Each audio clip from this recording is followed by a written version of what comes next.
Hey guys, Joey here with Joe's RV Tech DIY.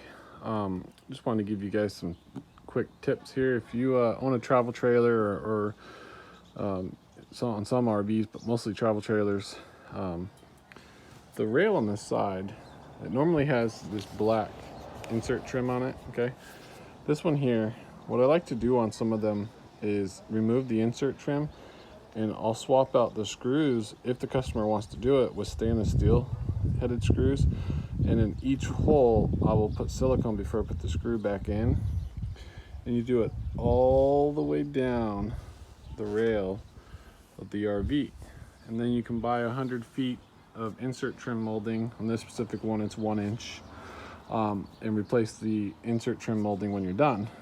Insert trim molding on RVs is something that should be replaced anyways after several years, and a lot of people don't really do it, but it gets hard and brittle.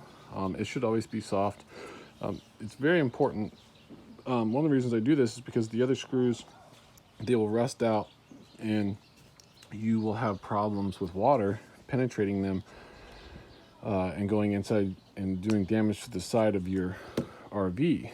So if you're worried about water damage and you live in a climate where you get a lot of rain, like the Pacific Northwest where I am, you will benefit from doing this on both sides of your RV, front and back.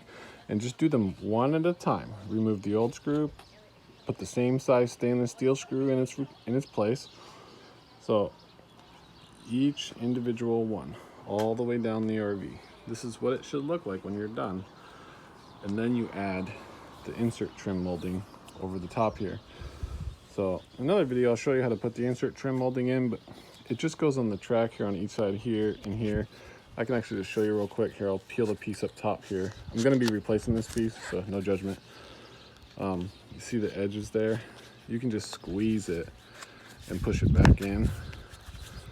And if you're doing a long run, I like to use something flat, and I'll put the bottom in first and then run it along the top as I go and keep putting the bottom in, and it goes smoother and faster. Customer resealed his roof, and he put non-seg Dicor on the side here. We're in Washington right now, so I mean we get quite a bit of rain here.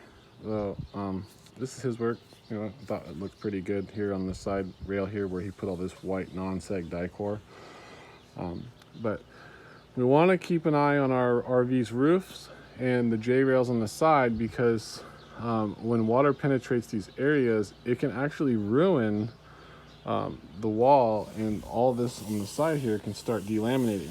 This RV has not done that because the customer is very proactive about maintaining his RV and making sure that everything is good on it and it's not going to leak.